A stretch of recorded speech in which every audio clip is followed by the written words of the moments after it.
আমাদের প্রেমের কথা চ্যানেলটির সকল প্রকারের পাঠ গল্প দেখতে আমাদের চ্যানেলটি সাবস্ক্রাইব করে পাশে থাকা বেল আইকনে ক্লিক করুন। একদম গলা ফাটিয়ে শেষ কথা বলেন সাফিয়া তালুকদার, তাই তার কাশি উঠে যায়। তীব্র কাশিতে কাশতে থাকেন তিনি। মেহরিন মেহেরকে চোখের ইশায় পানি দিতে বলে। মেহের মাথা নেড়ে এক গ্লাস পানি এগিয়ে দেয় শাশুড়িকে। সাফিয়া তালুকদার বিনা বাক্যে পানি খান।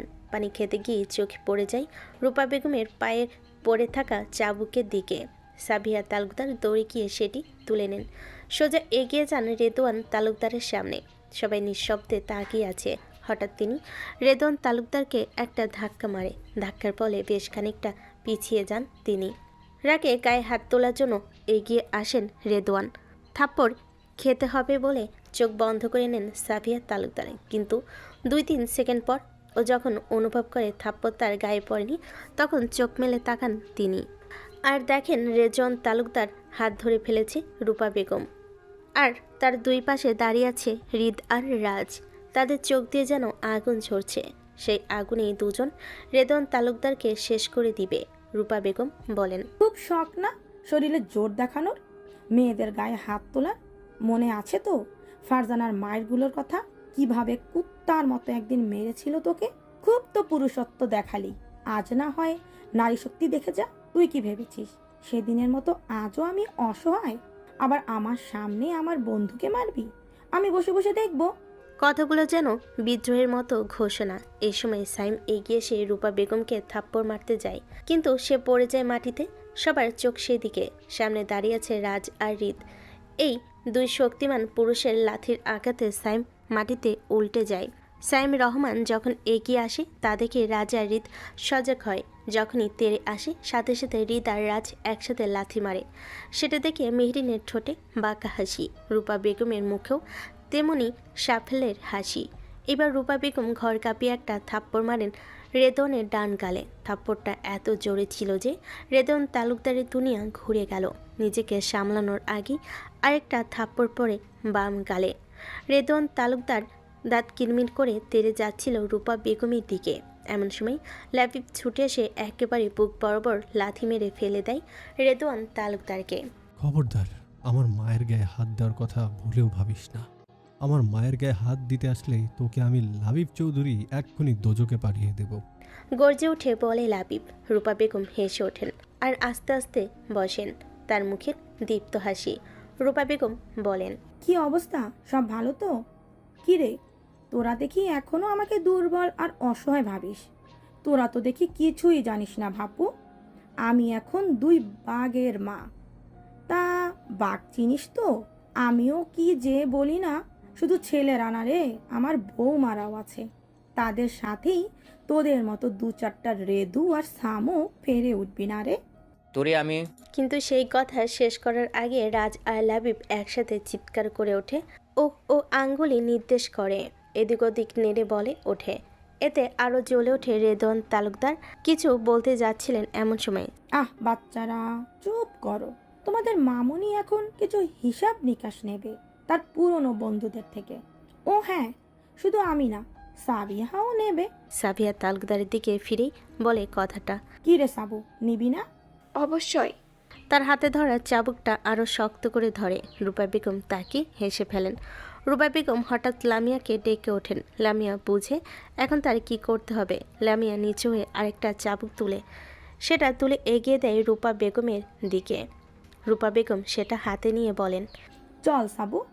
বলে এগিয়ে যায় তারা। হাতে থাকা চাবুকটা ঝাঁকিয়ে এটা আমার বিশ্বাস নিয়ে খেলার শাস্তি। আর এক ঝটকায় দেন চাবুকের ঘা। রেদন আর্তনাদ করে ওঠে। এইটা আমার ভালোবাসার সঙ্গে প্রতারণার শাস্তি। এইটা আমার বন্ধুদেরকে খুন করার শাস্তি। আরও আঘাত।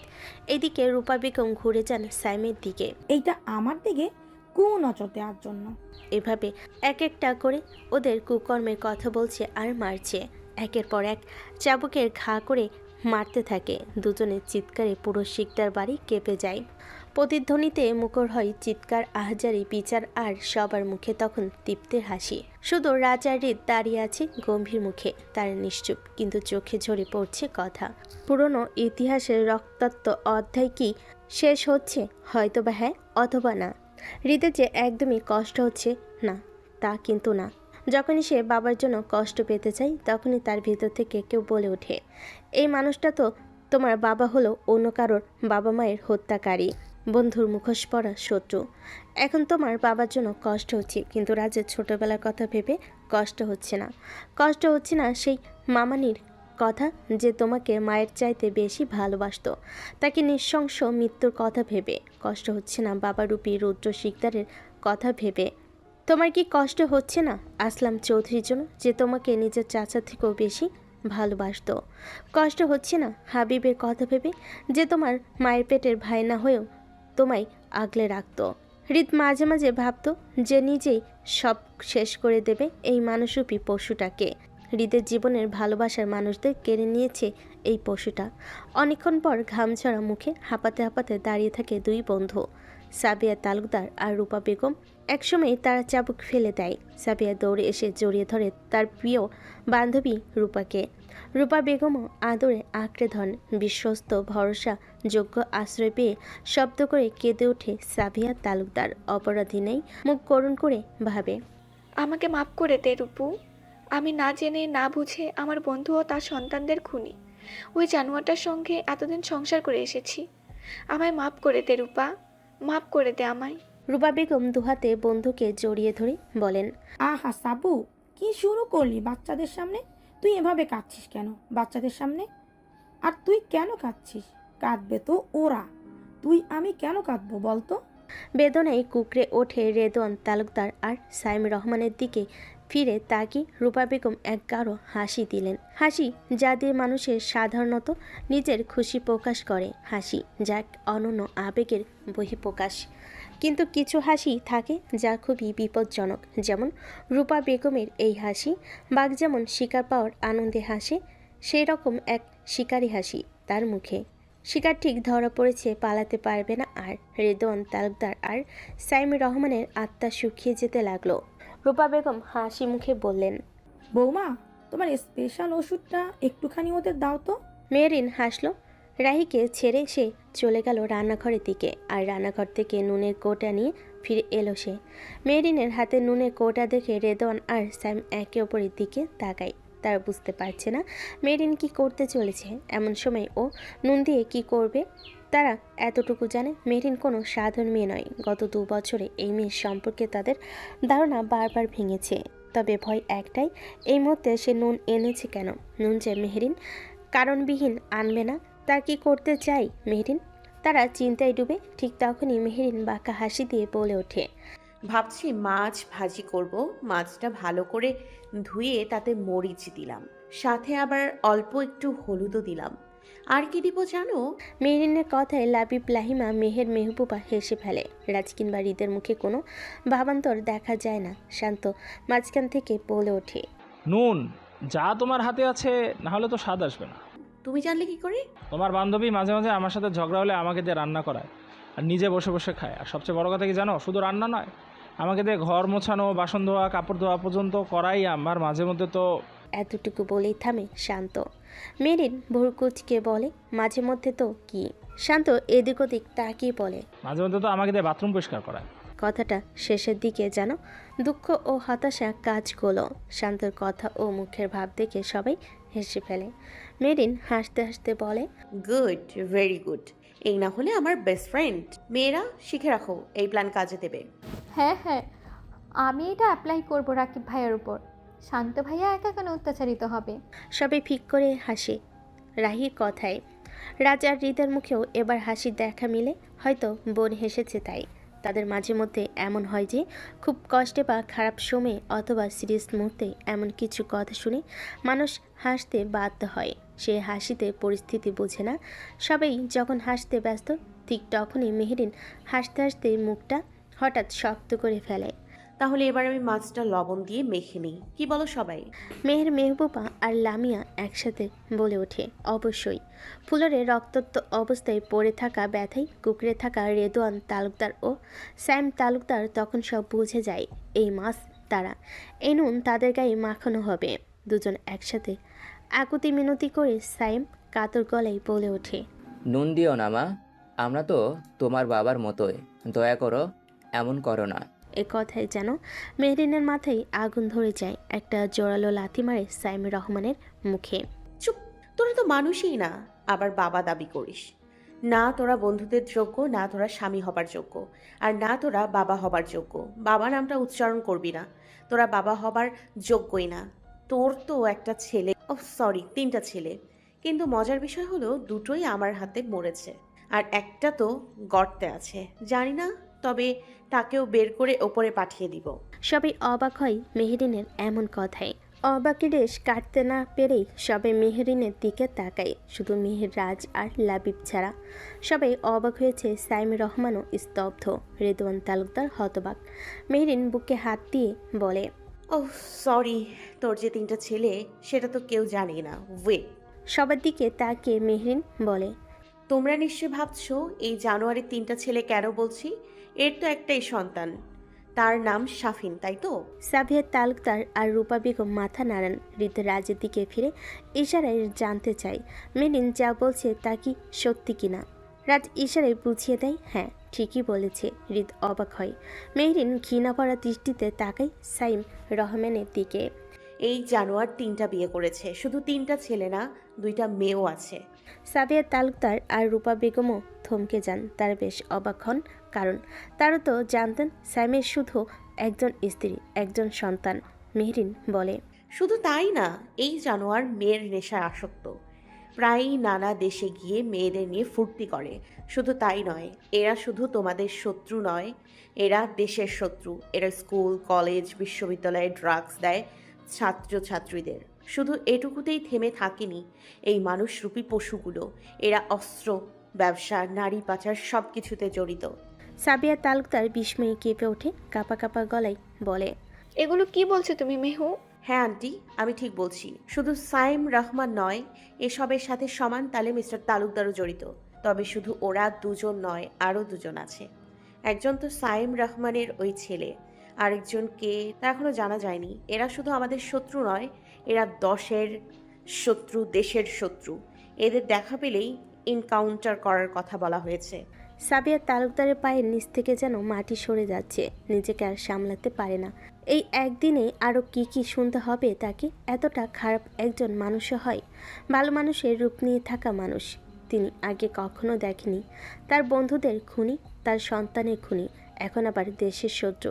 হাজার হাজার বাচ্চা জীবন ধ্বংস করে দিচ্ছে এই মানুষটা। সাবিয়া তালুকদার ধপ করে পড়ে যান। তাকে আগলে ধরে রাজ আর হৃদ। আর মেহরিন এগিয়ে গিয়ে হাতে থাকা নুন ছিটিয়ে দেয় 2 জানোয়ারের গায়ে। চাবুকের মার খেয়ে শরীরের অনেক জায়গা ক্ষত বিক্ষত হয়ে আছে। সেখানে নুন পড়ায় গলা কাটা মুরগির মতো ছটফট করে ওঠে রেদওয়ান তালুকদার ও সাইম রহমান। 5 মিনিট পর যখন আর ব্যথা যন্ত্রণা সইবার মতো থাকে না, তখন রেদওয়ান তালুকদার আর সাইম রহমান গড়াগড়ি খেতে খেতে মাটিতে শুয়ে পড়ে। তাদের শরীর জখমে জর্জরিত, সাদা টাইলসের মেঝে ততক্ষণে রক্তে রঞ্জিত। এ সময় রাহি এক বালতি ঠান্ডা পানি এনে তাদের গায়ে ঢেলে দেয়। পানির ছোঁয়া যেন একটু প্রাণ ফিরে পায় তারা। রেদওয়ান তালুকদার চোখ তুলে করুণভাবে তাকায় রাহির দিকে। রাহির চোখেও তখন জল। তিনি কাঁপা কাঁপা গলায় বলেন, মাপ করে দিতে। রাহি কেঁদে ফেলে। কান্না থামানোর চেষ্টা না করে বসে পড়ে তার সামনে। মেহবুবা এগিয়ে আসতে চায়, কিন্তু মেহরিন তাকে মাথা নেড়ে না করে। মেহরিনের চোখ যায় মেহেরের দিকে। মেহের বাঁকা হাসে, মাথা নাড়ে। মেহরিনও হেসে ওঠে। সবার দৃষ্টি তখন রাহির দিকে। রাহি ধীরে ধীরে রেদওয়ান তালুকদারকে উঠে দাঁড় করায়, তারপর ফের কান্নায় ভেঙে পড়ে। এমন কেন করলে বাবা? আমি তো তোমাকে খুব ভালোবাসি জানো। আমি মায়ের থেকেও তোমাকে বেশি ভালোবাসি, আমার দাদা ভাইয়ের থেকেও বেশি। জানো, আমি সব সময় গর্ব করে বলতাম আমার বাবা পৃথিবীর সবচেয়ে ভালো ভালো বাবা, সবচেয়ে ভালো মানুষ, আমার আদর্শ, যিনি অসহায়দের পাশে থাকেন, দরিদ্রের সাহায্য করেন, যিনি কখনো একটা পিঁপড়েও মারেন না, আর আমাকে পৃথিবীর সবচেয়ে বেশি ভালোবাসেন। রাহির কথার সঙ্গে সঙ্গে তার চোখে জল গড়িয়ে পড়ে, গাল বেয়ে জল গড়িয়ে পড়ে, বুকের কাছে জমা কিছুটা ভিজে যায় অশ্রুতে। রেদওয়ান তালুকদারের চোখেও কি তখন অশ্রু? হয়তো হে। আচ্ছা, এই জঘন্য মানুষটারও কি কষ্ট হচ্ছে রাহির চোখে পানি দেখে? হয়তো হচ্ছে। যে মানুষটা নিজের নবজাতক সন্তানকে মেরে ফেলতে পারে, তার কি পালিত মেয়ের জন্য কষ্ট হওয়ার কথা, কিন্তু তাও রেদওয়ান তালুকদারের হচ্ছে। হয়তো স্বার্থের জন্যই রাহিকে সে নিজের কাছে রেখেছে, কিন্তু বাবার অভিনয় করতে করতে সত্যি মেয়ে বানিয়ে নিয়েছিল রাহিকে। হঠাৎ করে রাহি তাকে জড়িয়ে ধরে, সবাই হতবাক। এত সব জানার পরও রাহি তাকে জড়িয়ে ধরল। মেহেরিন আর মেহেরের মুখে কোনো অভিব্যক্তি নেই। রেদওয়ান তালুকদার ধীরে ধীরে হাত রাখে রাহির পিঠে। রাহি হঠাৎ ডেকে ওঠে, বাবা, হুম। তুমি আমার বাবা মাকে কেন মেরেছো? কেন মেরেছো আমার মামাকে, আমার ভাইকে? রেদওয়ান তালুকদার চুপ করে থাকেন। রাহি আবারও জিজ্ঞেস করে, তুমি কি সত্যি তোমার মেয়েকেও মেরে ফেলেছো? হ্যাঁ। আচ্ছা, তুমি তো তাদের খুব বিশ্বাসভাজন ছিলে, তাই না? হ্যাঁ। তারা কখনো ভাবেনি তুমি এটা করতে পারো, তাই না? হ্যাঁ। তারা কতটা বোকা ছিল, তাই না? তোমাদের মতো বিশ্বাসঘাতক সাপকে তারা দুধ কলা দিয়ে পুষছে। আচ্ছা বাবা, তুমি আমার মায়ের সঙ্গে যেভাবে নির্যাতন করেছো এবং তাকে মেরে ফেললে, সেটা কি ঠিক ছিল? আমার বাবার খেয়ে তারপরে তার জন্যই ভালো একটা জীবন পাওয়ার পরও আমার বাবাকে পেছন থেকে ছুরি মেরেছো, তাই না? তুমি কি সত্যি আমার মামাতো ভাইয়ের মামাকেও মেরেছো? হুম। ভালোই করেছো। তাদের সাথে এমনটা হওয়াই উচিত ছিল। তারা মানুষ চিনতে পারেনি, তারা অন্ধ ছিল, তোমার মতো কালসাপকে বন্ধু ভেবেছিল। আচ্ছা বাবা, সত্যি কি তাদের এমনটা প্রাপ্য ছিল? তারা তো তোমাকে বন্ধু ভাবতো। তুমি কিভাবে পারলে এমনটা করতে? আচ্ছা বাবা, ওদের খুব কষ্ট হয়েছিল, তাই না? অবশ্য হওয়ারই কথা। একে তো মৃত্যু, তাও আবার কাছের মানুষের হাতে। ইস, ভেবেই আমার বুকটা ছিঁড়ে যাচ্ছে, জানো। খুব কাছের কারো হাতে মরলে খুব কষ্ট হয়, তাই না? রেদওয়ান তালুকদার চুপ করে থাকেন। অবশ্যই বা কী বলবেন। রাহির হাসি আর তীক্ষ্ণ হয়ে ওঠে। তোমার পেছন থেকে ছুরি মারার অভিজ্ঞতা কেমন ছিল বাবা? জানি না। রাহি হাসতে হাসতে দাঁড়ায়। রাজারি দুজনেই ভয়ে ওঠে, দৌড়ে কাছে যেতে চাই বোনের কাছে, কিন্তু মেহেরিন আর মেহের মাথা নাড়িয়ে থামিয়ে দেয়। তুমি জানো না, তাহলে চলো আমি তোমাকে জানাই। সে দৌড়ে যায়, কিছুক্ষণের মধ্যে ফিরে আসে। রাহি এগিয়ে গিয়ে আবার জড়িয়ে ধরে রেদওয়ান তালুকদারকে। বাবা, আমি তোমাকে খুব ভালোবাসি, জানো। এই পৃথিবীতে আল্লাহ নবীর পর আমি তোমাকেই ভালোবাসি। তোমার শরীরের বাবা বাবা গন্ধটা আমি মিস করব।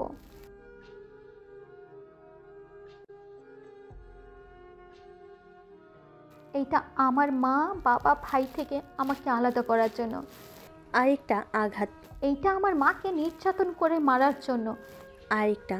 এইটা আমার বাবাকে পেছন থেকে ছুরি মারার জন্য। আরও। এইটা আমার ভাই আর মামুনিকে রাজপ্রাসাদ থেকে ছুঁড়ে ফেলে রাস্তায় নামানোর জন্য। একটা দুটো নয়, পরপর আঘাতে দেহ নিস্তেজ হয়ে আসে। সবার সামনে লুটিয়ে পড়ে রেদওয়ান তালুকদার। রাহির মুখে রক্তে ভেজা। সে যেন রক্ত পিয়াসু জন্তু। বহুদিন পর শিকার পেয়ে গেছে। সে তার বুকে মাথা রেখে বলে, আমি অনেক আগেই জেনেছিলাম তুমি আমার আসল বাবা না, কিন্তু তুমি যে আমার বাবা মা ভাইয়ের খুনি তা ভাবতেই পারিনি।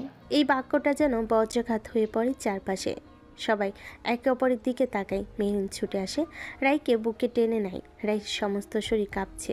মেহরিন বলে, চুপ সোনা, চুপ করো, কিছু হয়নি। রাজা হৃদ হাঁসফাঁস করতে থাকে। দৌড়ে আসে রাহির কাছে। রাহি এগুলো সহ্য করতে পারবে না বলেই তো তারা কিছু জানেনি। এখন যদি এসব সহ্য করতে না পেরে আবার যদি কিছু হয়ে যায়, এসব ভেবে রাজার হৃদের কলেজা শুকিয়ে যাচ্ছে। রাহি কিছু হলে যে ওরা শেষ।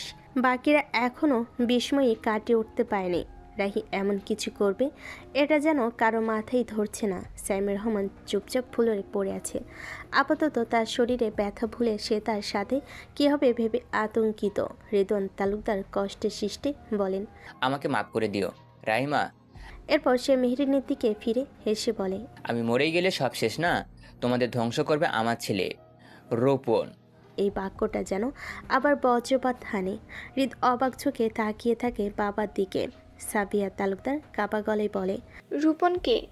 রোপণ আমার বড় ছেলে, হৃদিদের বড় ভাই। সাবিয়া তালুকদার বসে পড়েন। হৃদ ভাঙ্গা গলায় বলে, তাহলে আপনিও দুইটা বিয়ে করেছেন নাকি তারও অধিক? হ্যাঁ, আমি দুটো বিয়ে করেছি। রোপণ তোমার বড় ভাই সাইবা, ওকে তো আমি কখনো বিয়ে করতাম না যদি না সবাইকে দেখানোর প্রয়োজন পড়তো। ফারজানার কাছে নিজেকে ভালো করার জন্য সাইবাকে বিয়ে করেছিলাম, শুধু মুখ রক্ষা করার জন্য। ফারজানা রিজেক্ট করার পরে গ্রামে গিয়ে বিয়ে করেছিলাম বলে কেউ জানতো না।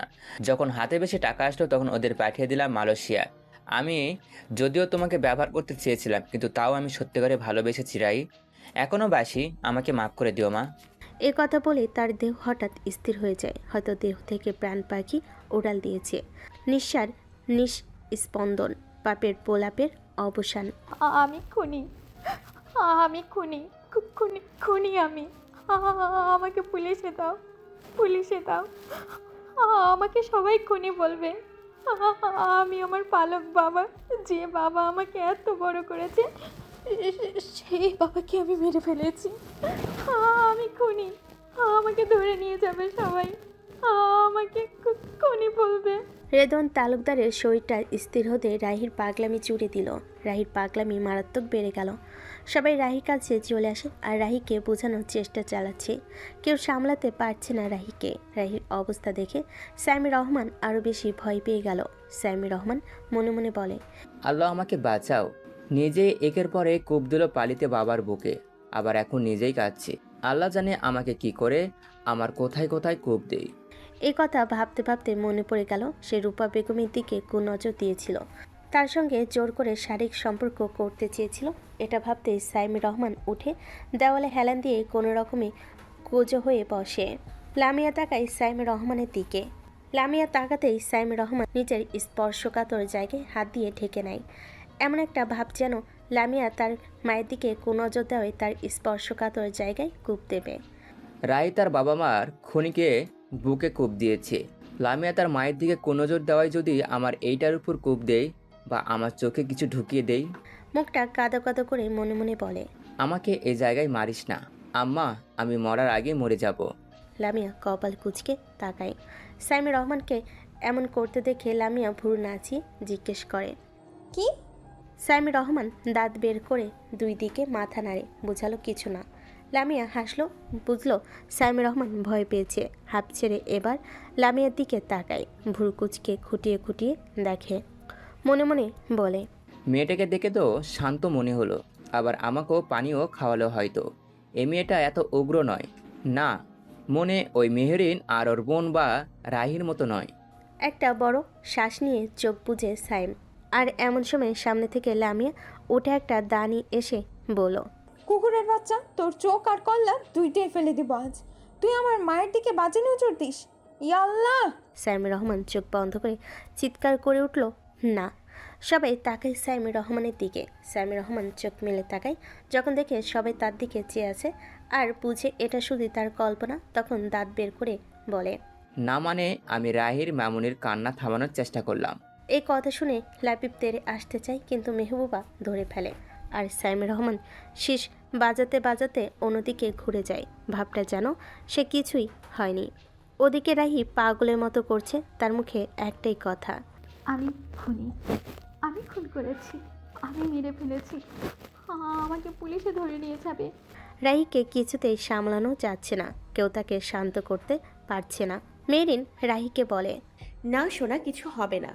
তুই কিছু করিসনি সোনা, তুই না আমার পাখি। চুপ কর বাবু, চুপ। কিন্তু রাহি কিছু বুঝতে চাইছে না। সে আবার পাগলামি চুড়ে দিল। শেষমেশ না পেরে মেহির একটা থাপ্পড় মারল রাহিকে। সবাই চমকে ওঠে, শুধু মেহের বাদে। হৃদ এগিয়ে আসতে চাইল, মেহের ধরে ফেলে, মাথা নেড়ে না করলো। রাজ কিছু বলতে চাইল, মেরিন হাত তুলে থামিয়ে দিয়ে বলল, সমস্যা কি তোর? কে তোকে খুনি বলেছে? মেরিন কথাটা চেঁচিয়ে বলো, এরপর রাহিকে আবার বুকে আগলে নাই। শোন, ভেঙে পড়লে চলবে না। তুই না আমার স্ট্রং পাখি, আমার শক্তিশালী বুদ্ধিমতী। তবে তুই কেন এমন বোকাদের মতো করিস? তুই তো ভুল কিছু করিসনি। তুই নিজের বাবা মা ভাই মামার মৃত্যুর বদলা নিয়েছিস, ইন্তেকাম নিয়েছিস। জানিস তো, ইসলাম প্রতিষ্ঠা করতে অনেক প্রাণ দিতে হয়েছে, আবার নিতে হয়েছিল। ওসমান গাজীর নাম শুনেছিস না? রাহি নাক টেনে মাথা নাড়ল। ওসমান গাজীর দুইটা বউ ছিল, বালা খাতুন ও মালহান খাতুন। তুই জানিস ওরা কত মানুষের জীবন নিয়েছে? তাহলে কি তারা খুনি হয়েছে না? হয়নি। আমরা খুব সম্মানের সাথে তাদের নাম নেই, কারণ তারা ইসলামের জন্য লড়েছে, মানুষের জন্য লড়েছে। জানিস সেই সময়ে ইহুদি ও মুসলিমদের ধরে নিয়ে মেরে ফেলতো। শুধু তাই নয়, ওরা মুসলিমদের ধরে নিয়ে মেরে ফেলতো। তখনকার জালিমদের মতোই কাউকেই তুই মেরেছিস। তুই তো ভালো মানুষকে মারিসনি, এমন একজনকে মেরেছিস যে তোর বাবা, মা, ভাই, মামার খুনি, তোর পরিচয় করে নেয়া অপরাধী। তার থেকেও বড় কথা, রেদওয়ান তালুকদারের মতো একজন মানুষ আগের কালের মঙ্গোলিদের মতোই। জানিস, মঙ্গোলিরা মুসলিম শিশুদের নিয়ে গিয়ে জাদুটোনা করতো, বেধর্মী বানাতো, ওদের খারাপ পথে ঠেলে দিত। রেদওয়ান তালুকদারও ওদের মতো এই মানুষের জন্য, যে আমাদের দেশের যুব সমাজ ধ্বংস করে দিচ্ছে। রাহি ছোট ছোট ছেলে মেয়ে ড্রাগসে আসক্ত হচ্ছে, সেই নেশায় ওরা চুরি ডাকাতি করছে, এমনকি মানুষ পর্যন্ত মেরে ফেলছে নেশার টাকার জন্য। তুই বল, তুই ওনাকে মেরে ভালো করেছিস না? তুই শুধু তোর প্রতিশোধ নিয়েছিস, এই দেশের অনেক মানুষের জীবন বাঁচিয়েছিস। রাহি তাকিয়ে থাকে মেহরিনের দিকে। শুধু রাহি নয়, সবাই মুগ্ধ হয়ে মেহরিনের কথা শুনছিল। কি সুন্দর একটা উদাহরণ দিয়ে বোঝালো রাহিকে। রাহির পাগলামি কমে গেল। হেসকি তুলতে তুলতে রাহি বলল, কিন্তু কেউ যদি বলে দেয় আমি খুন করেছি, তাহলে তো আমায় পুলিশ ধরে নিয়ে যাবে। রাহির এমন কথায় সবাই হাসে। মেহরিন বলল, ধুর পাগল, কিছু হবে না। কে বলবে বলতো? আর বাংলাদেশে আইন বিভাগ এখন টাকার উপর চলে, ওদের এখন আর মনুষ্যত্ব নেই। কয়টা টাকা পেলে নির্দোষকে দোষী আর দোষীকে নির্দোষ বানিয়ে দেয়। আর তার থেকেও বড় কথা, পুলিশের কাছে প্রমাণ লাগবে যে খুন তুই করেছিস। সেই প্রমাণ বা সাক্ষী কোথায় বলতো? তো তোমরা সবাই তো দেখেছো। কেউ কি কিছু দেখেছো? সবাই একসঙ্গে বলল, একদমই না। রাহি হাসলো। রাহিকে হাসতে দেখে বাকি সবাইও হাসলো। রাহি হাসতে হাসতেই বলল, সব কয়টা ড্রামাবাজ। মেহরিন রাহির চিবুকে হাত রেখে বলল, আর তুই আমাদের ড্রামা কুইন। রাহি হেসে ওঠে চিন্তিত হয়ে বলল, তোরা তো কাউকে কিচ্ছু বলবি না, কারণ তোরা সবাই আমার। কিন্তু ওই শয়তানের চাওয়াল যদি বলে দেয়। সাইমি রহমানের দিকে আঙ্গুল তুলে কথাটা বলল রাহি। রাহির কথা শুনে সবাই চাই ওদিকে। সাইমি রহমান রাহির কথা শুনে সে আগে চেঁচিয়ে উঠল, না না, আমি কিছু দেখি নাই, সত্যি বলছি আমি কিছু দেখি নাই।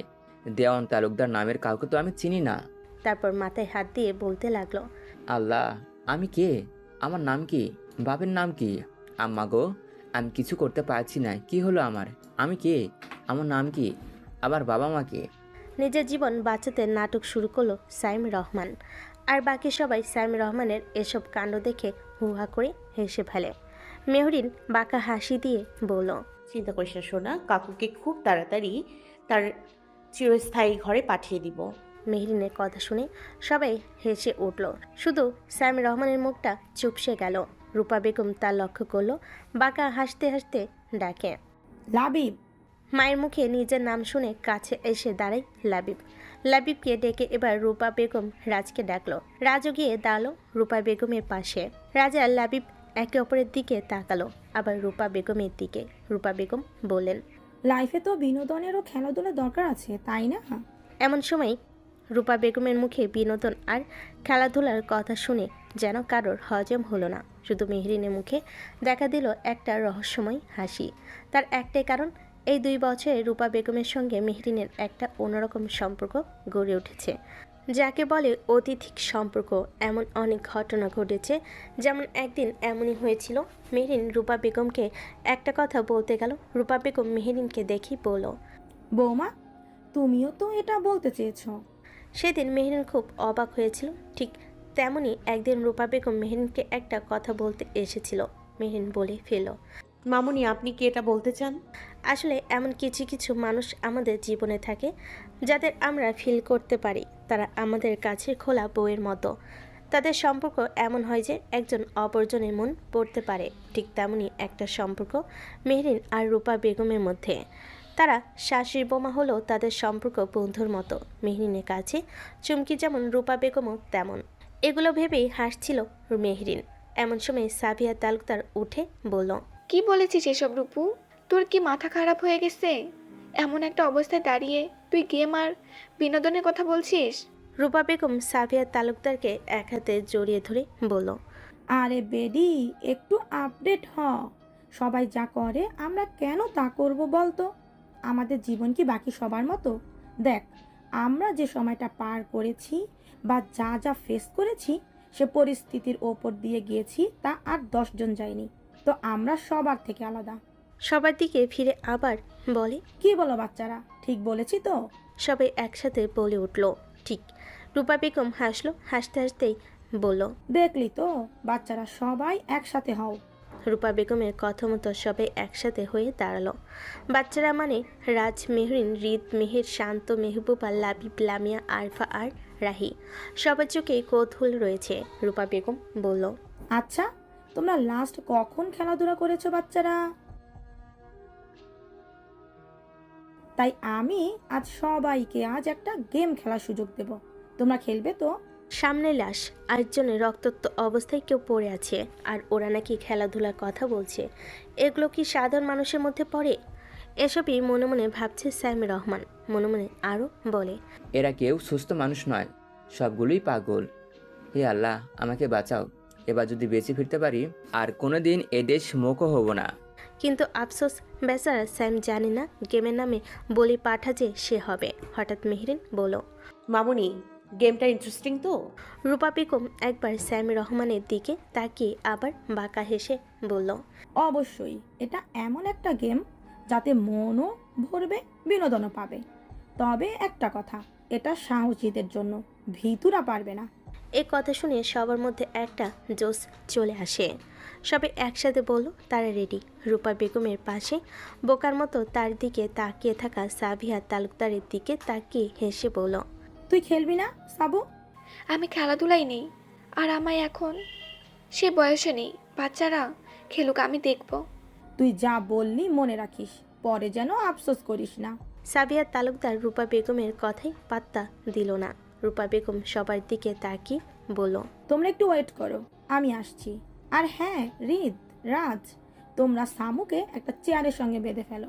কোনো প্রশ্ন ছাড়াই, কোনো কারণ না জেনেই তারা রূপা বেগমের কথা মতো সাইম রহমানকে একটা চেয়ারে বেঁধে ফেল রাজ আর রিদ। এতক্ষণে রূপা বেগম চলে আসে একটা বক্স হাতে নিয়ে।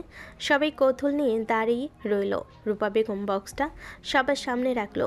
টেবিলের উপর বক্সটা খুলতে সবাই একটু চমকে ওঠে, কারণ বক্স ভর্তি ছিল চুড়ি। রূপা বেগম বলল, চিল করো বাচ্চারা, খেলা তো এর সাহায্যেই হবে। এ কথা বলার সঙ্গে সঙ্গে রাজ আর লাবি পাকা হাসলো, আর রূপা বেগম বলল, তো এবার খেলার নিয়মটা বলি কেমন? সিম্পল বিষয়, তোমাদের চোখ বাঁধা হবে, আর তারপর তোমরা এই বক্স থেকে চুড়ি তুলে সামনে বসা জানোয়ারের শরীরে মারবে। যে ঠিকঠাক মারতে পারবে সে জিতবে। এই কথা সবার কাছে সহজ হলো, সাইম রহমানের কাছে ভয়ানক। সে কথা বলতেই যেন ভুলে গেছে তাকে গেমের সামগ্রী বানিয়ে উপরে পাঠানোর প্ল্যান করছে রূপা বেগম, যেটা উনি খুব ভালো করেই বুঝতে পারছেন। নিজের জীবন সংকটে বুঝতে পেরে সাইম রহমানও হাওমাও করে কান্না শুরু করে দেয় আর বলতে থাকে, ও রূপ ও সবু, আমাকে ছেড়ে দে রে, আমি আর কোনোদিন দেশের মুখে দেখব না। সাবিহা তালুকদার তেড়ে যেতে চায়, কিন্তু মেহের হাসতে হাসতে ধরে ফেলে। সাবিহা তালুকদার বলে, আর একবার সবু বললে তোমার জিব্বা আমি গরম পানিতে দিয়ে সেদ্ধ করে দেব, বেয়াদব। বাহ আন্টি, বুদ্ধিটা তো সেই। আগে আমরা মামুনির তৈরি করা খেলা খেলি, তারপর আপনার ইচ্ছাও পূরণ হবে। মেহরিনের এমন কথা শুনে আরফা আর সাবিহা তালুকদার দুজনেই ঢুক গিলে। সাবিহা তালুকদার করুণ চোখে তাকায় রূপা বেগমের দিকে। এটা কি বৌমা পেলি রে? আরে বান্ধবী, চিল, এটা আমার বেটার বউ, এমন না হলে চলে। শুধু আমার বৌমা না, তোর বৌমাও কিন্তু কম যায় না। এই কথা শুনে সাবিহা তালুকদার চমকে তাকালো মেহেরের দিকে। মেহের শাশুড়িকে তার দিকে তাকাতে দেখে বাঁকা হাসে। সাবিহা তালুকদার ঢুক গিলে মাথা নেড়ে জিজ্ঞেস করলো, রূপা বেগম যা বললো তা ঠিক কিনা। মেহেরও মাথা নাড়িয়ে উত্তর দিল হ্যাঁ। সাবিহা তালুকদারের মাথা ঘুরে যাওয়ার মতো উপক্রম। যে মহিলা স্বামীকে খুন হতে দেখে পালিত মেয়ের হাতে, তাতে তার কিছু হলো না।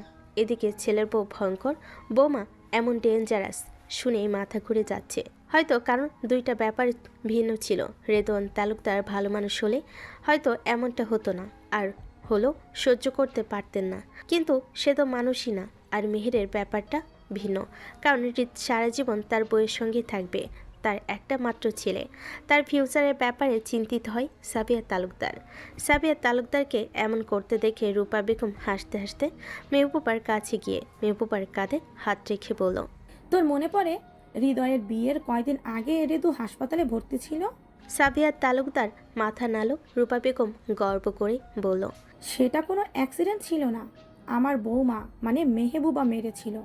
তাও কি করেছিল জানিস? একদম বুকে ছুরি গেঁথে দিয়েছিল।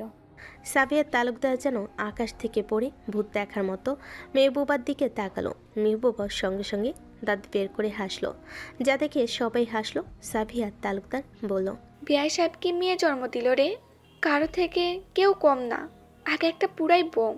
সাবিয়া তালুকদারের কথাই আবার সবাই হেসে উঠল। সাবিয়া নিজেও হেসে ফেলে। রূপা বেগম বলে, চল তাহলে বাচ্চারা, শুরু করো। সবাই খেলায় নামে, শুধু শান্ত আর আরফা বাদে। তারা এক কোণে দাঁড়িয়ে থাকে। লাইভ অ্যাকশন মুভি দেখার সময় সুযোগ হলো তাদের। প্রথমে সুযোগ পেল লাবিব, চোখ বেঁধে দিল তার রাজ। লাবিব ছুরি মারতে যাচ্ছে, এমন সময় মেহরিন বলল, ওয়েট দেবরজি, ফিল আসছে না, একটা মিউজিক দরকার, তা না হলে জমবে না। মেহরিনের কথা শুনে রাজ উঠে বলল, উফ বউজান, তুমি এত বুঝো কেমনে? একদম মন মতো কথা। আমি তো পতিভক্ত বউ, তাই পতির মনোবাসনা বুঝি। এই কথা শুনে রাজ বিড়বিড় করে বলল, হ্যাঁ সে তো সব বুঝো, শুধু আমার একটু বউ বউ পেলেই বুঝো না। কিছু বললেন? না না, হ্যাঁ কিছু না কিছু না। মেরিন ও বলে সাউন্ড বক্সটা ছেড়ে দিল, আর তাতে একটা হিন্দি গান হ্যান্ড জবাওনি চালালো। সেই গান চলতেই সবাই যেন জোশ নিয়ে নাচছে। সবাই লিপসিং করছে আর নাচছে। সাবিয়া তালুকদার আর রূপা বেগমও বসে আছে। শান্ত আর আরফা দাঁড়িয়ে আছে একটু দূরে। শান্ত এসে বলল, দেখলে ওদের নাকি মানুষ মারতে মুডে লাগে, সব কয়টা সাইকো। যা বলেছো ভাইয়া। নাচতে নাচতে এগিয়ে আসলো মেহরিন। তার নাচ দেখে মনে হচ্ছে না তার বাচ্চা হয়েছে, আর আজ তাদের 7 দিন। সে দিব্যি নাচছে। লাবিবের কাছে এসে মেহরিন বলল, লেটস স্টার্ট দেবরজি। লাবিব ছুরিটা ঘুরিয়ে ঘুরিয়ে নাচছে। নাচতে নাচতে ছুরিটা ছুঁড়ে মারল, আর সেটা ঠিক গিয়ে লাগছে স্যাম চৌধুরীর বুকের ডান পাশে। চিৎকার করে ওঠে সে, গলগলিয়ে রক্ত ঝরে। তবে তার চিৎকার কারোর কান পর্যন্ত পৌঁছাচ্ছে না, কারণ মেহবুবা গিয়ে সাউন্ড বক্স বাড়িয়ে দিয়েছে, যার দরুন ওরা একটুও বিরক্ত হচ্ছে না। চিলমুটে গেম উপভোগ করছে। লাবিবের পর রাহি আসে। রাহির চোখ বাঁধে রাজ। রাহি তো আগে ওড়াধরা একটু নাচে। একে দেখে মনে হচ্ছে এখানে ছুরি মারার গেম নয়, ডান্স কম্পিটিশন চলছে। নাচতে নাচতে হাতের ছুরিটা সাই করে ছুঁড়ে মারে, আর সেটা গিয়ে ঠিক লাগে সাইম রহমানের গলায়। গলাগলি করে রক্ত ঝরে আবারও। এরপর আসে লামিয়া, সেও নাচতে নাচতে ছুরি মারে, সেটা গিয়ে লাগে সাইম রহমানের বুকের বাম পাশে। তারপর আসে রিত, সে ছুরিটা হাতে নিয়ে কিছুক্ষণ ঘুরিয়ে ঘুরিয়ে ঠাস করে ছুরি মারে। ছুরিটা গিয়ে লাগে সাইম রহমানের কপালের বাম পাশে। তারপর আসে রাজ। রাজ ছুরি হাতে নিয়ে আগে ছুরি দিয়ে নিজের ঘাড় চুলকায়, তারপর একটু হেলে টুলে নাচে। রাজ বরাবরই সুন্দর নাচে। সবাই রাজের নাচ দেখছে। নাচতে নাচতে হঠাৎ করে ছুরি মেরে দিল রাজ, আর সেটা গিয়ে লাগলো একদম সাইম রহমানের কপালের মাঝখানে। সাইম রহমানের শরীর থেকে প্রাণ পাখি অনেক আগেই বেরিয়ে গেছে, কিন্তু তার যেন মনের তৃষ্ণা মিটে না। রেদাওয়ান তালুকদারের ক্ষেত্রে একটু খারাপ লাগা কাজ করলেও সাইম রহমানের ক্ষেত্রে কারোর খারাপ লাগে না। উল্টো সবাই উপভোগ করেছে। এখনও 2 রমণী বাকি। মেহরিন গিয়ে গানটা চেঞ্জ করলো। এবার একটা হিন্দি গান শিখি শিখি। 2 বোন একসাথে খেলবে, তাই রাজ ও রিদ মেহরিন আর মেয়েরের চোখ বেঁধে দিল। 2 বোন আগে নাচে শিখি শিখি গানে। তারপর যখন গানটা শেষ হলো, সেই মুহূর্তেই একসাথে ছুরি মারল। 2 বোন ঠিক সাইমের 2 চোখে ছুরি মারল।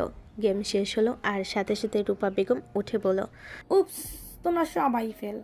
আমার 2 বৌমা উইন, মেহেরিন ও মেহের। সবাই হাসলো উঠে। শত্রু যেন শেষ হয়ে হলো না। যে শত্রুদের আমরা চিনি তাদের তো মোকাবিলা করা যায়, কিন্তু যে শত্রুকে আমরা চিনি না তাকে কি আদৌ মোকাবিলা করা সম্ভব?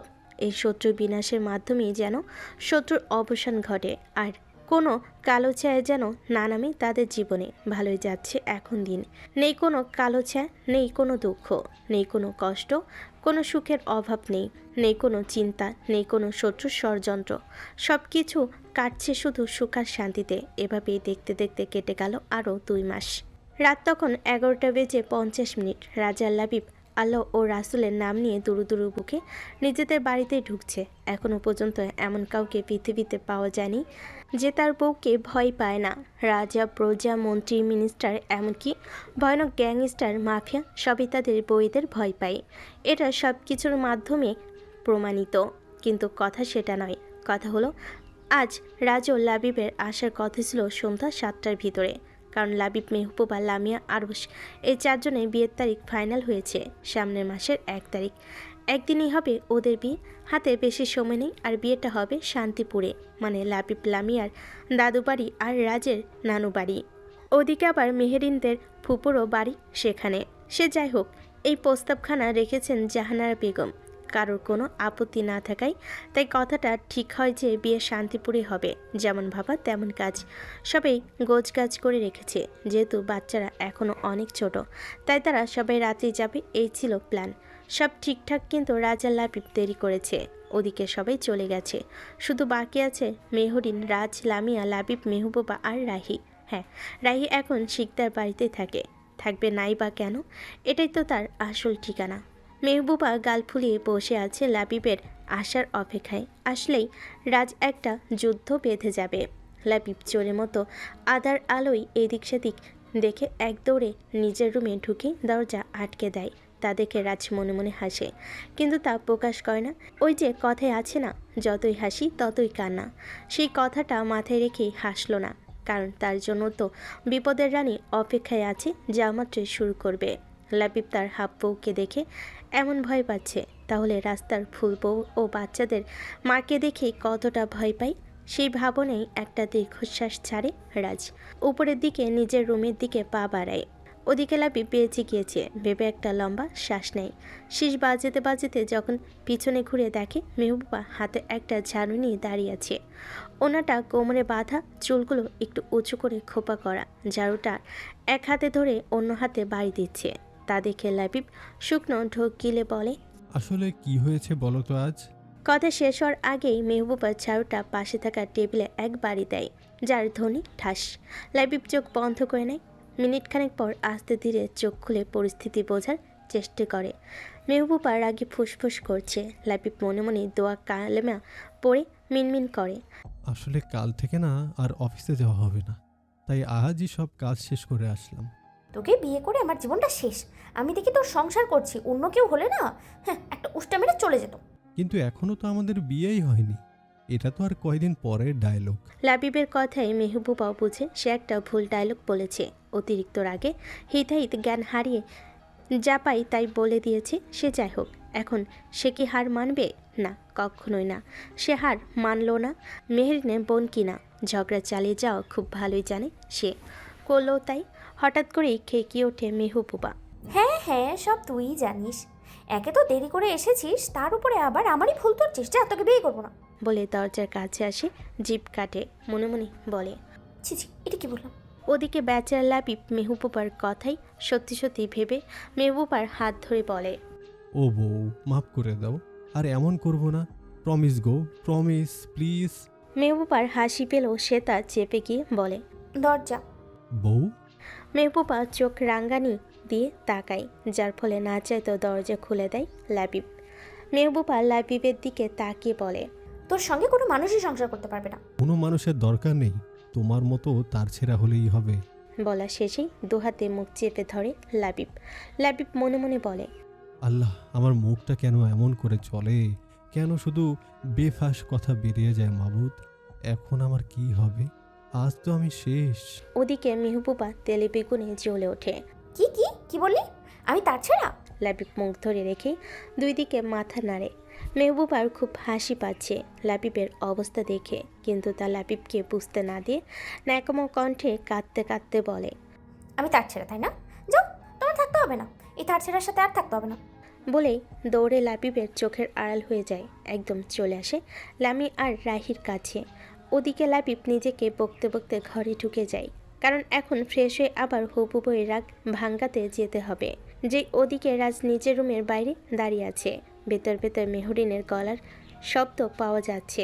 সে রাজের 14 গোষ্ঠী উদ্ধার করতে করতে বেগ গোছাচ্ছে। রাজ হাসে, কারণ এটা প্রায় 1 মাস যাবৎ হচ্ছে। কিছু হলে মেহরিন খুব রেগে যায় আর রাজকে বকে। হঠাৎ করে রাজের কিছু একটা মনে পড়ে, সে আবার দৌড়ে যায় গাড়ির দিকে। গাড়ির পেছনে রাখা ব্যাগটা খুলে ভেতরের জিনিসগুলো হাতে নেয়। 3টা বেলি ফুলের গাছা, একটা গোলাপ আর একটা কিটকাট চকলেট। ওই যে ঘরের ভিতর যে ঘূর্ণিঝড়টা তৈরি হচ্ছে, সেই ঝড় নিমিষেই থেমে যাবে এইগুলো দেখলে। এগুলো ভেবে রাজ হাসে। মেয়েদের খুশি করা কত সহজ।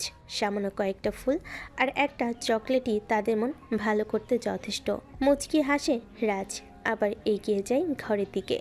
যেই না ঘরে ঢুকতে যাবে অমনি ঠাস বিপদ পৌঁছে রাজ সাইড হয়ে গিয়েছিল, না হলে এখনই হাসপাতালে দৌড়াতে হতো। মেরিনও বুঝতে পারেনি যে এমন সময় রাজ আসবে। রাগের চোটে পাশে থাকা ফুলদানিটা ছুঁড়ে মেরেছিল। মেরিন দৌড়ে এসে রাজকে এদিক ওদিক ঘুরিয়ে দেখতে থাকে কোথাও লেগেছে কিনা, আর বলতে থাকে, কোথায় লেগেছে? আপনি বলবেন না যে আপনি এসে গেছেন?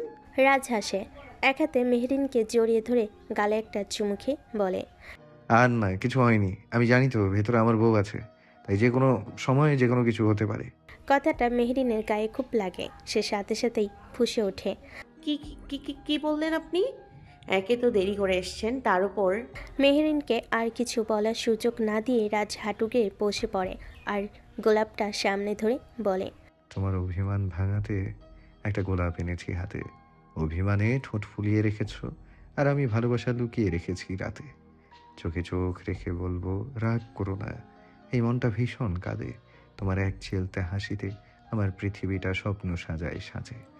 তুমি বলো সব মিথ্যা নাটক এই ভালোবাসা, আর আমি বলি তুমি চুপ থাকো। তোমার কান্না আমার বুকে আগুন ধরায়, আর তোমার হাসি জোনাকি হয়ে জ্বলে রাত ভর আলো। দেখো গোলাপটা এখনো টাটকা, যেমন আমার ভালোবাসা।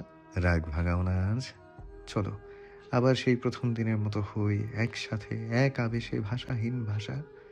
আমি তোমায় ভালোবাসি ফুলের মতো, যে ঝরে গেলে নতুন ফুল আসবে। আমি তোমায় ভালোবেসেছি শিকড়ের মতো, যে চোখে পড়ে না তবু না থাকলে সব মরে যায়। ভালোবাসি প্রিয়তমা, আমার প্রথম ও শেষ ভালোবাসা। মেহরিনের রাগ যেন গলে পানি হয়ে যায়, আবেগে আপ্লুত হয়ে যায়। যাতন চোখে হানা দেয় আনন্দের অশ্রু। ফুলটা নিয়ে বলে, আমিও আপনাকে অনেক ভালোবাসি, আমার জীবনের প্রথম ভালোবাসা। রাজ উঠে দাঁড়িয়ে একটা বেলি ফুলের গাছরা মেহরিনের খোপায় লাগিয়ে দেয়। লাগানো শেষ হলে হাতে পরিয়ে দেয় আরেকটা আর বলে, প্রথম আমি, শেষ কে? মেরিন দুষ্টামি করে রাজকে রাগানোর জন্য বলে, আছে একজন। রাজ মুহূর্তেই রেগে যায়। বাচ্চাদের দিকে একবার তাকায়, দেখে তার দুই রাজপুত্র ঘুমাচ্ছে। মেরিনকে টেনে নিয়ে যায় বারান্দায়, দরজা আটকে দিয়ে বলে, আছে কেউ? মানে কি? দেখো, এসব ব্যাপারে কোনো রকম মজা বা ইয়ার্কি আমার একদম পছন্দ না মুনবিম। আমি কি বলেছি যে আমি মজা বা ইয়ার্কি করেছি? আপনি কি আমার বিয়াই নাকি দুলাভাই যে আপনার সাথে ফাইজলামি করব? রাজের রাগ আরও এক ধাপ বাড়ে। চোখ বন্ধ করে জোর এক নিঃশ্বাস নিয়ে বলে, দেখান। আমি কিন্তু ফানি মুডে নেই, সিরিয়াস। কে আছে বলো? তুমি পরকীয়া করছো গো? মেরিন বেকুবের মতো তাকাই রাজের দিকে। রাজ মুখটা কাদো কাদো করে বলে, শেষে কিনা রাজ শিকদারের বউ পরকীয়া করছে? এটা যদি জাতি জানে মেনে নেবে আমাকে। আচ্ছা সে যাই হোক, দুই বাচ্চার মায়ের সাথে কোন বলদ পরকীয়া করে? নাম্বারটা দাও তো। মেহরিন বুঝে রাজ তার সাথে মজা নিচ্ছে, তাই সেও ফাঁক বুঝে কূপ মারে। আন্দাজে একটা নাম্বার বলতে থাকে এমনভাবে যেন নাম্বারটা তার মুখস্থ। আপনি কি ভাবেন আমি দুই বাচ্চার মা, তাই কেউ আমাকে পাত্তা দেবে না? আমি 5 বাচ্চার মা হলেও তার কাছে 18 বছরের কিশোরী, বুঝলেন? নিন তার নাম্বার 017626। হঠাৎ করে রাজ যেন হিংস্র হয়ে ওঠে। দৌড় এসে মেহরিনকে দেওয়ালের সাথে চেপে ধরে বলে, কে? কে? কার এত বড় সাহস? রাজ শিকদারের বইয়ের দিকে হাত বাড়ায়। নাম বলো, নাম। তার কল্লা কেটে সাগরে ভাসিয়ে দেবো, কলিজা কেটে কুকুরকে খেতে দেবো। মানুষ চেনে না? বলো কে সে? তুমি কার বাচ্চার মা খোঁজ নেয়নি? হ্যাঁ, জানের মায়া নেই? হ্যাঁ, নাম বলো, বলো নাম। মেহরিন অবাক হয়ে তাকিয়ে থাকে রাজের দিকে। রাজ অগ্নি চোখে তাকিয়ে মেহরিনের দিকে আর রাশভারী গলায় বলে, তোমাকে কিছু জিজ্ঞেস করেছি আমি, নাম বলো। পরকীয়া করলে তো দোষ আমারও আছে, শুধু ওই লোকের ব্যাপারে জানতে চাইছেন কেন? আমি তো আপনার সামনে, আমাকে কিছু করবেন না। না, তোমার কোনো দোষ নেই। তুমি কোনো দোষ করতেই পারো না, করা তো দূর এমন কিছু মনেও আনতে পারো না। তারপরও যদি তর্কের খাতিরে ধরেও নেই তুমি দোষী, সেই দোষ আমি মানি না। তোমার কিছু হবে না, তোমার জন্য 7 খুন মাফ। তবে যে রাজ শিকদারের বউ আর বাচ্চাদের দিকে হাত বাড়াবে তাকে জাহান্নামে পাঠিয়ে দেবো, এটা নিশ্চিত। এখন বলো তো জান, কে সে? মেহরিন পুরোটা সময় তাকিয়েছিল রাজের চোখের দিকে। শেষে কথাগুলো শুনে হেসে জড়িয়ে ধরে রাজকে। রাজের সব ক্লান্তি অস্থিরতা খারাপ লাগা যেন নিমিষেই ধুয়ে মুছে যায়। সে আগলে নেয় তার ভালোবাসার মানুষকে, তার বাচ্চার মাকে। মেহরিন রাজের বুকে আঁকিবুকি করতে করতেই বলে, আপনি ভাবলেন কিভাবে যে আমি অন্য কাউকে? আমি ভাবিনি। আমার বউ চেয়েছিল একটু ঝগড়া করতে, আর আমি শুধু সেই সুযোগটা করে দিলাম। আমি আমার আরিওনাকে নিজের চাইতেও বেশি বিশ্বাস করি। আমি ছাড়া কোনো পুরুষ যে আমার বউয়ের আশেপাশে ঘেঁষতে পারবে না তা আমি জানি। কারো বাপেরও সাহস নেই মিসেস শিকদারের সাথে পরকিয়া করবে। মেহরিন হেসে ফেলে। রাজ বলে, সরি বউ, আজ আসতে আসতে লেট হয়ে গেছে। তুমি তো জানো আজকেই শেষ, অনেকদিন অফিসে যাব না, তাই সব কিছু গোছাতে গোছাতে লেট হয়ে গেছে। মেহরিন কিছু বলে না, শুধু মাথা নাড়ে। কিছুক্ষণ ওভাবে থাকে দুজন। হঠাৎ মেহরিন তাড়া দিয়ে বলে, যান ফ্রেশ হয়ে আসুন, আমি খাবার আনছি। রাজ সম্মতি জানিয়ে চলে যায় ফ্রেশ হতে। মেহরিন তার দুই রাজপুত্রকে এক নজর দেখে নিচে চলে যায় রাজের খাবার আনতে। রাত 1:25। মেহরিন, রাজ, রাহি, লামিয়া, লাবিব আর মেহবুবা সবে একসাথে রওনা দিয়েছে শান্তিপুরের দিকে। মাহিন তার ফুপি রাহির কুলে, আর মাহিম তার মায়ের কুলে। লাবিব আর মেহবুবা একটানা ঝগড়া করতে করতে যাচ্ছে। লাবিব মেহবুবাকে মানাচ্ছে আর মেহবুবা বকে যাচ্ছে। রাহি আর লামিয়া মাহিনের সঙ্গে বকবক করছে। ওদিকে মেহরিন তার কবি সাহেবের সঙ্গে নীরব প্রেমে ডুবে পৌঁছে যায় তাদের গন্তব্যে। জমিদার বাড়ি পৌঁছাতেই সবাই যে যার ঘরে চলে যায়। শান্তিপুরে যেন নতুন এক দিনের সূচনা। চারিদিকে বিয়ে নিয়ে এক উৎসব মুখর আমেজ। জমিদার বাড়ি ইতিমধ্যেই ভরে গেছে অতিথিতে। চুমকি, শান্ত সবাই এসে গেছে। সকালের নাস্তা শেষ করে সবাই বাগানে গিয়ে বসেছে। শুধু মেহের আর রিদ ছাড়া সবাই চলে এসেছে। এ নিয়েই কথা হচ্ছিল। ঠিক তখনই আরফা এসে বসলো মেহরিনের পাশে। মেহরিন হাসি মুখে বলে, কিরে বুড়ি, আরশ ভাইয়ার তো বিয়ে হয়ে যাচ্ছে, তুই কবে করবি? আরফা লজ্জা পেয়ে হেসে ফেলে। আশেপাশে সতর্ক দৃষ্টিতে তাকাই, দেখে সবাই ব্যস্ত। মেহরিন ব্যাপারটা লক্ষ্য করে বলে, কি হয়েছে, কিছু বলতে চাস? একটা গোপন কথা বলবো। ওদিকে চল।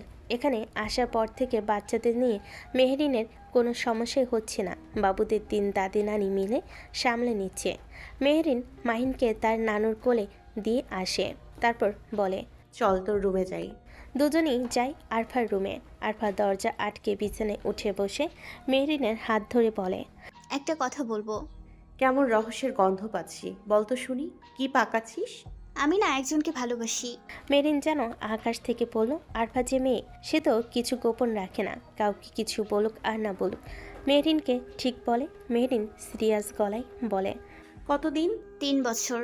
আয় হায়, কি বলিস, এতদিন রে! তুই এখন বলছিস?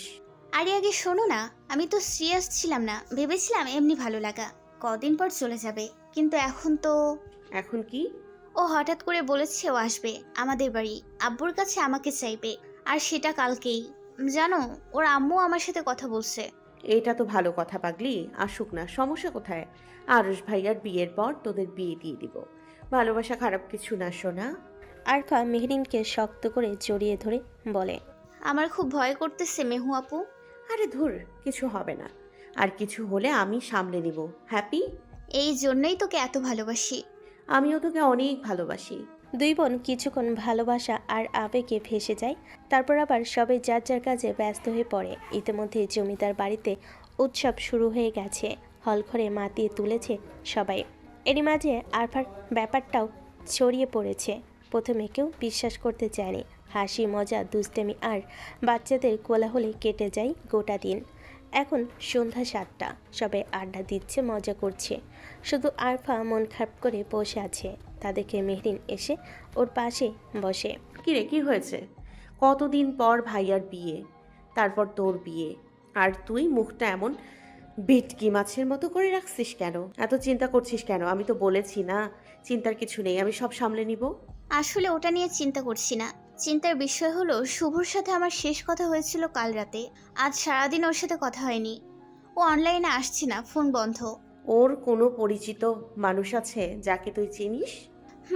ওর আম্মুর নাম্বার আছে, উনি আমাকে চেনেন, মাঝে মাঝে কথা হতো। তাহলে তো হলোই, ওনাকে একবার কল দে, ঝামেলা শেষ। আরে তাই তো, এই কথা তো মাথায় আসেনি।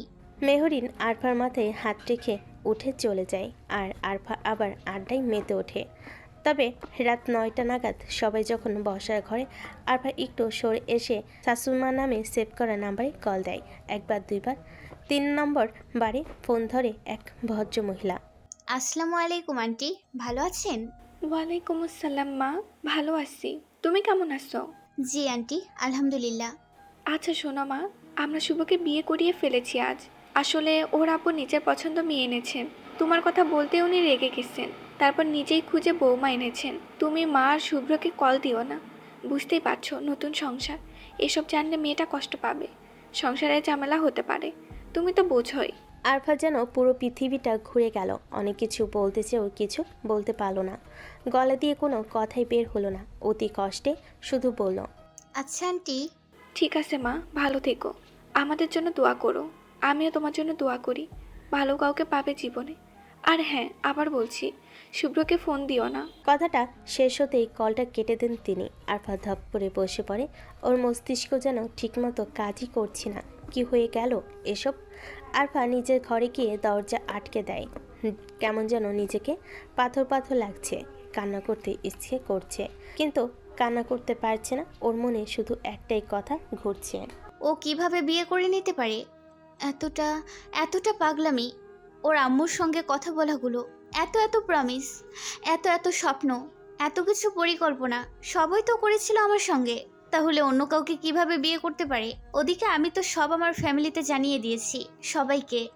আমার ওর জন্য কত ফ্রেন্ডের সাথে ঝগড়া করেছি, জোর গলায় বলেছি অন্যরকম, ও আলাদা। আমি কি জবাব দেবো এখন? সবসময় তো বলতো আমাদের মাঝে যেন দ্বিতীয় কেউ না আসে। এখন আমি ওর লাইফে দ্বিতীয় কেউ হয়ে গেলাম।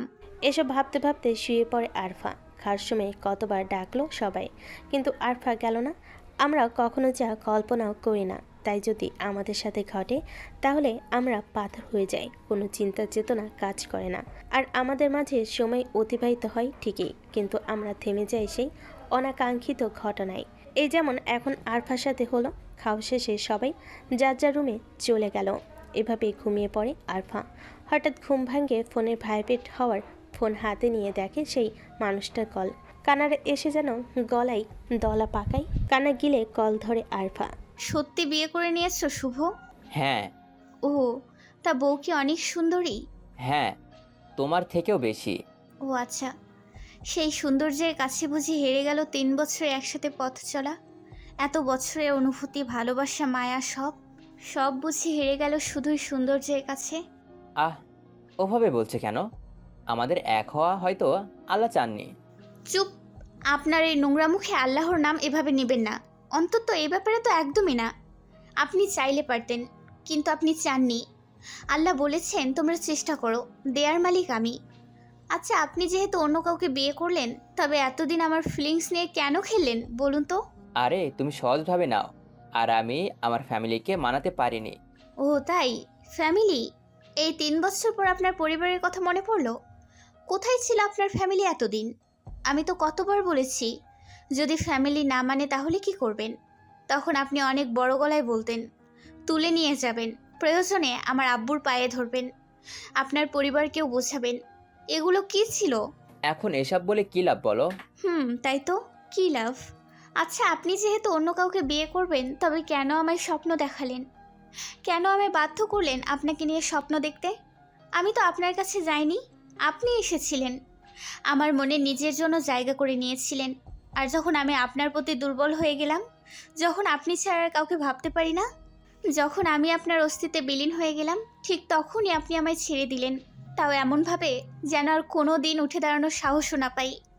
আচ্ছা, আপনি যেহেতু এমনই করবেন, তবে কেন কথা দিলেন যে কাল আপনি আমার বাড়িতে আসবেন আর আমার হাত চাইবেন আব্বুর কাছে? কেন বললেন?